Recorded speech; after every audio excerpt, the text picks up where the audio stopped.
ढोकले के पराठे।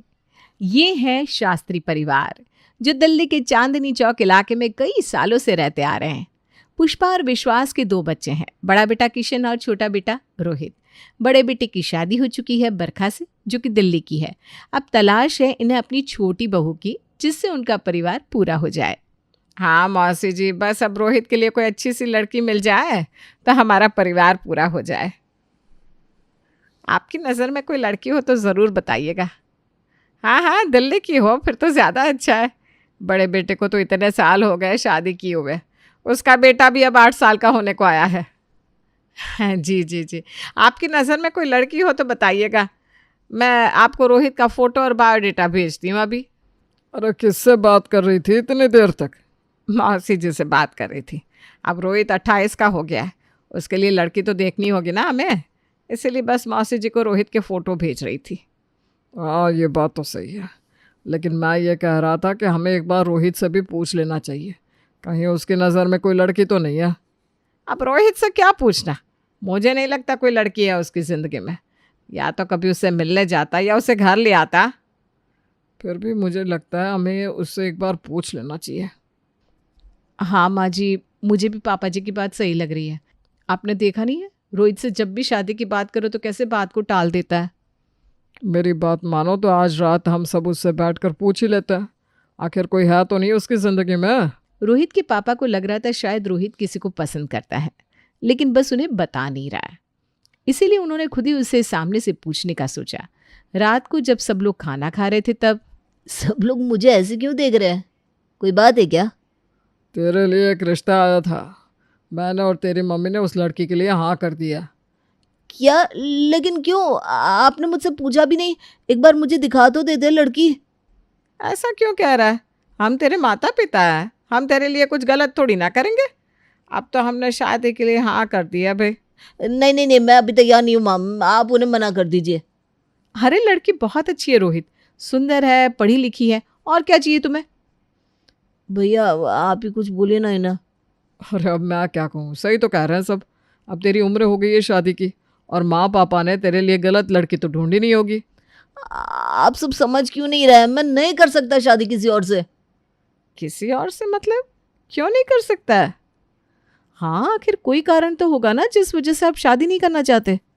क्योंकि मैं पहले ही किसी को प्रॉमिस कर चुका हूँ, मैं उसी से शादी करूँगा। देखा, मैंने कहा था ना ये कुछ तो हमसे छुपा रहा है। आ गई ना बात इसके मुंह पे।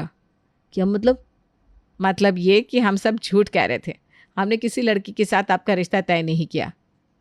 हम लोगों को शक था कि तू हमसे कुछ छुपा रहा है, इसीलिए तेरे मुंह से सच सुनने के लिए हमने ये सब नाटक किया। लेकिन तू हमसे छुपा क्यों रहा था बेटा? तुझे तो पता है कि हमारे घर में तो ऐसा कुछ नहीं है। हमने तुझे कभी रोका है क्या? दरअसल बात यह है कि खुशबू यहाँ की, दिल्ली की नहीं है, वो गुजरात से है। क्या, गुजरात से? लेकिन तुम दोनों मिले कहाँ? मैं कंपनी के टूर के चलते जब राजकोट गया था तब मेरी मुलाकात खुशबू से हुई थी। उसके हाथ के ढोकले खाने के बाद तो मैं पागल ही हो गया था, इसीलिए मैं आप सबको नहीं बता रहा था। मुझे लगा पता नहीं आप सब क्या ही सोचेंगे। ढोकले खाने के बाद पागल हो गया? ऐसा तो क्या है ढोकले में? अरे ये कोई ढोकले का कमाल नहीं है, ये तो बस उसके प्यार में पागल हुआ जा रहा है और कुछ नहीं। नहीं नहीं माम, मैं सच कह रहा हूँ, उसके जैसा ढोकला कोई बना ही नहीं सकता। अरे देवर जी, अब ढोकले की बात छोड़िए और शादी की बात करिए आप। ढोकले बनाने में क्या रखा है, वो तो मैं भी बना सकती हूँ। मैं अभी आपको समझा नहीं सकता हूँ भाभी कि ढोकले में आखिर है क्या, लेकिन जब वो इस घर में आ जाएगी तब आपको पता चल ही जाएगा कि मैं क्यों उसके ढोकले की इतनी तारीफ कर रहा था। हाँ हाँ भाई, सुन ली तेरी ढोकला लव स्टोरी।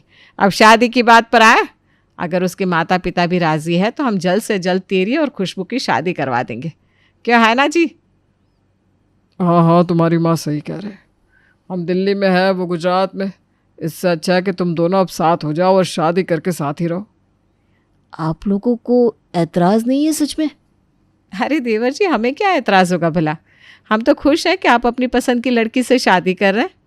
देखो तो कैसे इसके गाल लाल हो रहा है। रोहित और खुशबू का रिश्ता तय हो जाता है। रोहित और खुशबू बड़े ही खुश थे। मुझे तो विश्वास ही नहीं हो रहा कि हमारी शादी होने वाली है।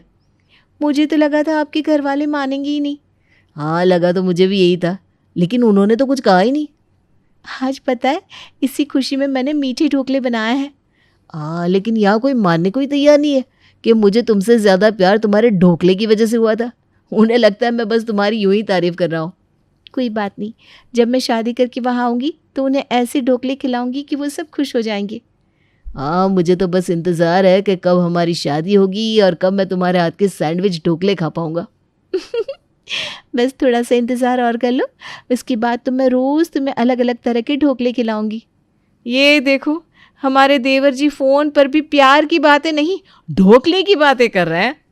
भाभी, आपको पता ही नहीं है, ढोकले सिर्फ ढोकले नहीं है, ये एक इमोशन है।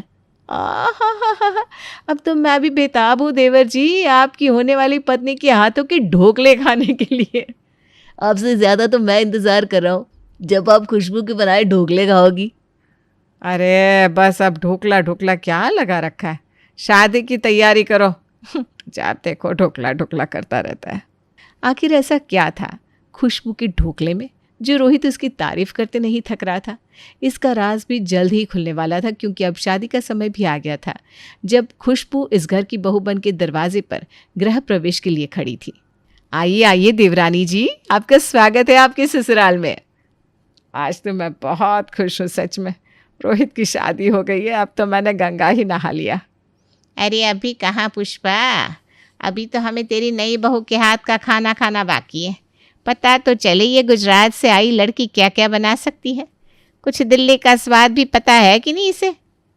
अरे बुआ जी, अब चिंता मत करिए, हमारे देवर जी भी देवरानी जी के ढोकले खाकर ही उन पर मर मिटे थे, और आज हम सबको मौका मिला है उनके हाथ के ढोकले खाने का।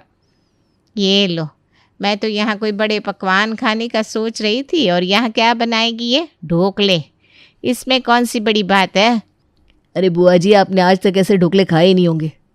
आज तक क्या, ये रहे इस प्लेट में तो पड़े। अरे बुआ जी, ये ढोकले नहीं है, खमण है। इसे खमण कहते हैं, जो बेसन से बनता है। और ढोकले तो उड़द की दाल के, सूजी के और अलग अलग बनते हैं। क्या ये खमण है पीले रंग का? जी बुआ जी, आज मैं आप सबको 10 तरह के ढोकले बनाकर खिलाती हूँ। 10 तरह के ढोकले बनते हैं क्या? जी, आप सब बैठिए, मैं बस कुछ देर में बनाकर लाती हूँ। मुझे तो विश्वास ही नहीं हो रहा कि हम जो खा रहे हैं वो ढोकले नहीं खमण था। आज तो मुझे भी देखना है कि ये ढोकले आखिर होते कैसे हैं। खुशबू रसोई में जाती है और ढोकले बनाना शुरू करती है, लेकिन उसे रसोई में गए हुए काफ़ी समय हो गया था और बाहर सब लोग उसकी राह देख रहे थे। अरे पुष्पा, तेरी छोटी बहू को तो रसोई घर में गए बहुत देर हो गई, नहीं? हाँ, बात तो आप सही कह रही हैं बुआ जी। मुझे तो लगता है कहीं वो भूल ना गई हो ढोकले बनाना, बस हमें खुश करने के लिए कह दिया हो। नहीं नहीं, मुझे ऐसा नहीं लगता। अब 10 तरह के बना रही है तो वक्त तो लगेगा ना। ये लो, आ गई खुशबू। खुशबू हाथ में एक बड़ी सी थाली लेकर आई, जिसमें उसने सच में 10 तरह के ढोकले बनाए थे, जिसके नाम वो सबको बताती जा रही थी। ये स्टीम ढोकला, ये मसाला ढोकला, ये वेज ढोकला, ये चीज़ ढोकला, ये सैंडविच ढोकला, ये 3 रंगों वाला ढोकला, ये सूजी के ढोकले, ये दाल चावल के ढोकले। बस बस खुशबू बहू, इतने नाम तो हमें याद भी नहीं हो रहे जितने प्रकार के तुमने बनाए हैं। आप खाकर देखिए और बताइए कैसे लगे आपको। खुशबू का पूरा ससुराल उसके बनाए ढोकले खाता है, और उसे खाने के बाद सब लोग इतने खुश हो जाते हैं कि कोई भी खुशबू की तारीफ करे बिना रह नहीं पा रहा था। अब मुझे समझ में आ रहा है कि हमारा रोहित हमेशा ही तुम्हारे ढोकले की तारीफ क्यों करता था। मुझे लगा था कि देवर जी कुछ ज़्यादा ही तुम्हें सर पे चढ़ा रहे हैं तुम्हारी तारीफ करके, लेकिन इन ढोकलों को खाने के बाद तो मुझे लग रहा है कि तुम्हारी तारीफ कम ही की है उन्होंने। मैं तो कुछ बोल ही नहीं पा रही हूँ, ऐसा लग रहा है ये खाती जाओ बस। पुष्पा, तू एक काम करना, ये सारे ढोकले डब्बे में पैक करके दे देना, मैं तो अपने घर में भी सबको खिलाऊंगी। हाँ हाँ, क्यों नहीं जीजी, मैं आपके लिए अभी पैक करके देती हूँ, और हमें तो अब खुशबू बहू रोज़ ही बना कर खिलाएगी। जी माँ जी, बिल्कुल। मुझे नहीं पता था कि आप सबको ढोकले इतने पसंद आएंगे। अब तो बस कल से मैं रोज़ अलग अलग ढोकले ही खाऊंगा। मैंने कहा था ना, आप लोग फैन हो जाएंगे ढोकले के। खुशबू बहुत ज़्यादा खुश थी कि उसके बनाए ढोकले सारे परिवार को इतने पसंद आए थे। उसके ससुराल में हर किसी ने उसे अच्छा सा नेक दिया। आखिर कौन सी बहू होगी जिसे तारीफ और नेक अच्छा ना लगता हो, लेकिन ढोकले का पागलपन उसके ससुराल वालों पर कुछ ऐसा चढ़ेगा ये तो खुशबू ने सोचा ही नहीं था। ये लीजिए माँ जी, आलू के पराठे गर्मा गर्म। चाची मुझे तो ढोकले ही खाने हैं। वीर बेटा, हमने पिछले 1 महीने से ढोकले के अलावा और कुछ खाया ही नहीं ना। आलू के पराठे खाकर देखो, अच्छा लगेगा। नहीं चाची, मुझे ढोकले ही खाने हैं। अरे बना देना बहू इसके लिए ढोकले, और थोड़े ना मेरे लिए भी बना देना।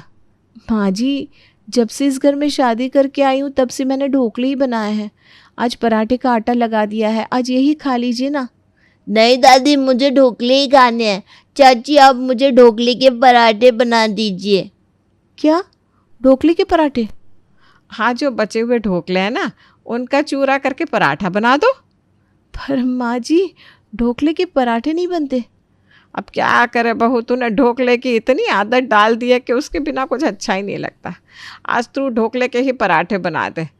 आज दाल चावल के ढोकले के पराठे, कल सूजी के ढोकले के पराठे बना देना। इससे रोज़ रोज़ ना अलग अलग ढोकले के पराठे भी बन जाएंगे। हे भगवान, ये लोग सच में ढोकले के पीछे पागल से होते जा रहे हैं। ढोकले का पराठा कौन खाता है? ढोकले तक तो बात ठीक थी, लेकिन अब खुशबू का परिवार ढोकले के पराठे खाने लगा था। ढोकले के पराठे बनाते बनाते खुशबू अब हैरान परेशान सी हो गई थी। कहा मैंने भी इन्हें ढोकले खिला दिए थे, मुसीबत हो गई मेरे लिए। जब देखो कभी मेथी वाले ढोकले के पराठे, कभी वेज ढोकले के पराठे। अभी तो ये लोग टिफ़िन में यही ढोकले के पराठे ले जाते हैं। पहले ढोकले बनाओ, फिर उसके पराठे बनाओ। कहाँ फंस गई हूँ मैं। खुशबू ये देखो, आज ना मैंने यहाँ नई डिश सीखी है, दाल बाटी। अगर ये डिश इन लोगों को पसंद आ गई तो मेरी जान बच सकती है। क्या हुआ, क्या सोच रही हो? कुछ नहीं भाभी, आप मेरे लिए ना वरदान बनकर आइए। सच में आइए, आप यहाँ आइए, मैं आपके चरण छूना चाहती हूँ। क्या? खुशबू ने आज बरखा की बहुत मदद की उसकी नई डिश दाल बाटी बनाने के लिए, और आज 6 महीनों के बाद टेबल पर ढोकले के पराठे नहीं बल्कि कुछ और था। अरे सब देख क्या रहे हो, खाइए खाइए, भाभी ने कितनी मेहनत से बनाया है। आज ढोकले के पराठे। अरे छोड़ो ना उसे, तुम ये दाल बाटी चक्कर देखो। हाँ चलो चक्कर देखते हैं बड़ी बहू ने क्या बनाया है। दाल बाटी पूरे ससुराल वालों को इतनी पसंद आती है कि अब किसी को ढोकले का पराठा याद नहीं आ रहा था। वाह बरखा बहू, वाह क्या दाल बाटी बनाई है, सच में मन को तृप्ति मिल गई। तृप्ति तो मुझे मिली है पापा जी। 6 महीनों में आज पहली बार है जब मैंने ढोकले नहीं बनाए। आज तो तुझे नेक देने का मन कर रहा है मुझे। अरे माँ जी, फिर दीजिए ना भाभी को, नेक दीजिए, उन्होंने कितना बड़ा काम किया है। अरे नहीं नहीं, इसकी कोई ज़रूरत नहीं है, मैंने तो बस एक नई डिश ही बनाई है। अरे भाभी, आपको पता नहीं आपने क्या किया है। मुझे तो आपके लिए बुरा लग रहा है। अब ये लोग हर रोज़ आपसे यही डिश बनवाएंगे। अब मुझे कल टिफ़िन में यही चाहिए। हाँ? मुझे भी, मैं तो अपने सारे दोस्तों को यही खिलाऊंगा। तुम्हें बुरा तो नहीं लग रहा है ना खुशबू के सब लोग तुम्हारे ढोकले को भूल गए? बुरा? मेरी आंखों से तो खुशी के आंसू गिर रहे हैं भाभी। आप तो मेरे लिए किसी वरदान की तरह आई हैं, उल्टा मुझे आपके लिए बुरा लग रहा है। मेरे लिए क्यों? वो आपको जल्दी ही पता चल जाएगा। मम्मी ये तो बहुत अच्छा है, कल मुझे दाल बाटी के ही पराठे बना कर देना। क्या, दाल बाटी के पराठे? बेस्ट ऑफ लक भाभी।